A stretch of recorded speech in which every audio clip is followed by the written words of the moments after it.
This prestigious yearly event brings together Arizona's most influential leaders to honor the enduring legacy of Cesar Chavez. 400 guests enjoyed a night of inspiration, recognition, and commitment to education and diversity. It was the West Valley Foundation's annual Cesar Chavez Celebration of Education, Diversity, and Scholarship Awards dinner.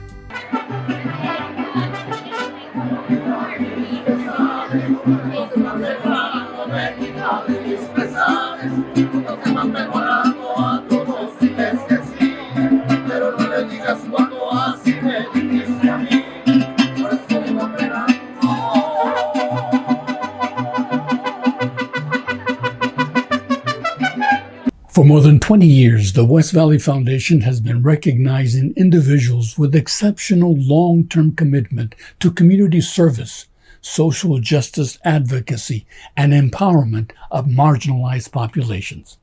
Arizona Governor Katie Hobbs was among the government officials attending the celebration. The governor's attendance and her proclamation underscored the statewide significance of the Cesar Chavez legacy and the event's growing influence. Among those honored was the keynote speaker, Regina Romero, the first Latina mayor of Tucson. So now I get the pleasure of introducing an amazing trailblazer from Tucson. And she has an impressive journey. She was raised by immigrant farm workers in Somerton, Arizona. She was the first member of her family to vote and the first graduate of college. She's the first woman, the first Latina elected to the mayor of Tucson, Arizona. Mayor Romero sees Tucson as a sustainable, thriving desert city of the future. Mayor Romero holds a Bachelor's of Arts from the University of Arizona. Yes, bear down, right? And a postgraduate certificate from Harvard University's Kennedy School of Government.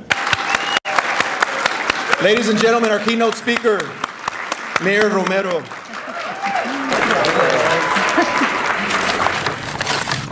I am the proud daughter of Jose Romero Noriega and Josefina Arbizu Durazo, two hard-working Mexican farm-working immigrants who picked the food that fed all of us and who were members of the United Farm Workers. It is an honor to join you today in the 2025 Cesar Chavez Celebration of Education, Diversity, and Scholarship Awards dinner. I feel right at home tonight. I really do. Muchas gracias por darme la bienvenida. I'm really happy to be here because we share so much. And what we share is what unifies us. And so I'm feeling the vibe tonight. Thank you so much. I really appreciate this.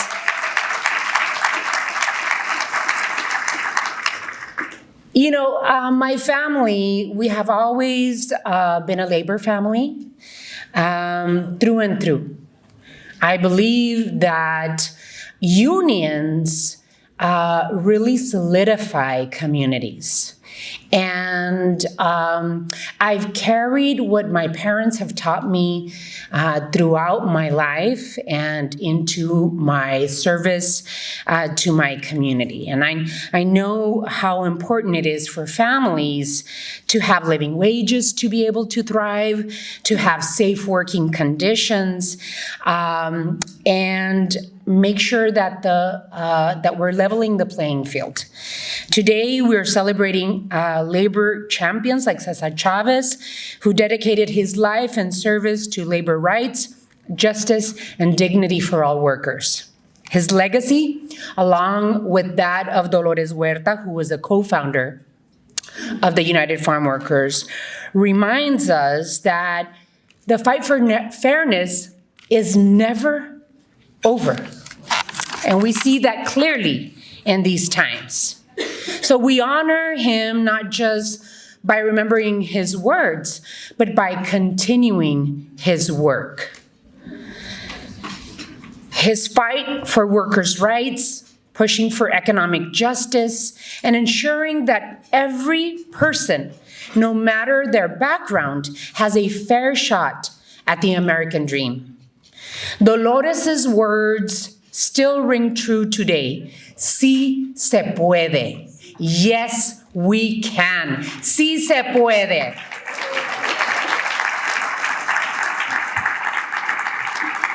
Se esperaron a que me viniera a hablar to bring those dessert dishes out. One of the most important tools we have in this fight is public education.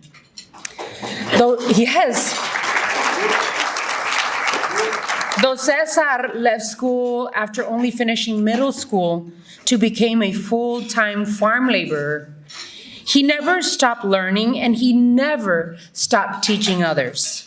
He knew that knowledge is power, that education is the foundation for progress, opportunity, and justice.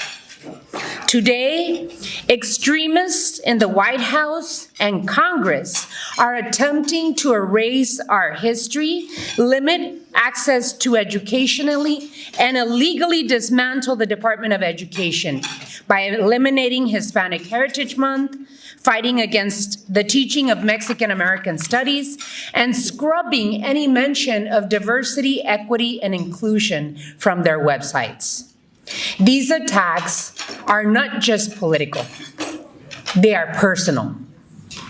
They are attempts to silence our stories, erase our culture, deny our contributions, and ultimately deny access to good-paying jobs and the opportunities that we all deserve.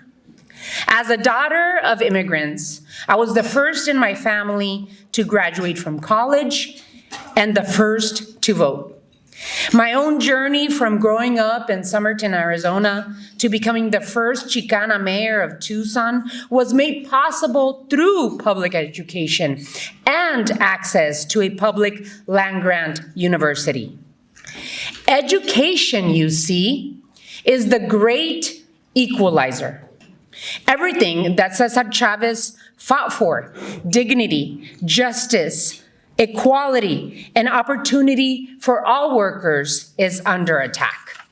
Billionaires are afraid of what Cesar stood for: the power of organizing, the strength of community, the belief that every person deserves a fair shot at a good life in this country. We owe it to Cesar and each other to keep fighting. That's why it is so inspiring tonight to see all of us gathered here today to fight for what Cesar Chavez stood for. And that's why it is so inspiring to see tonight's scholarship recipients.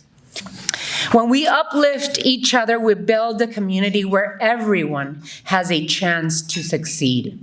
When we unify in solidarity, we succeed. La unión hace la fuerza. La unión hace la fuerza. That's what we heard over and over and over as farm-working kids and farm-working parents that I had. La unión hace la fuerza. See, individually, we might think we can't do much, but together, in solidarity, we can do much. We can do much. And that's what we need to keep in mind in these chaotic, difficult political times. When we embrace our diversity, we build stronger communities, more inclusive workplaces, and a brighter future for everyone. Diversity, equity, and inclusion are not bad words. They're not bad words. Diversity, equity, and inclusion are beautiful words that we should fight for.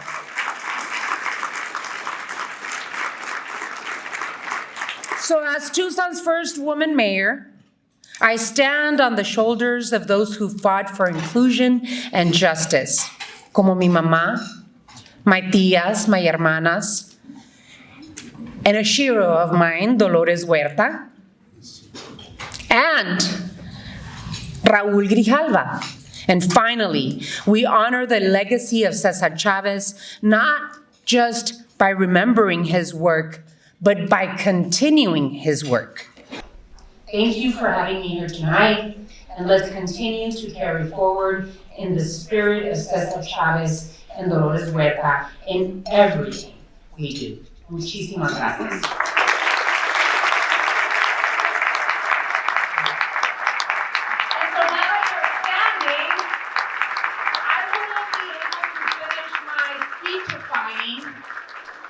Without asking for a Viva Cesar Chavez. Okay, so when I say que viva Cesar Chavez, you say que viva. Que viva Cesar Chavez! Que viva! Que viva Dolores Huerta!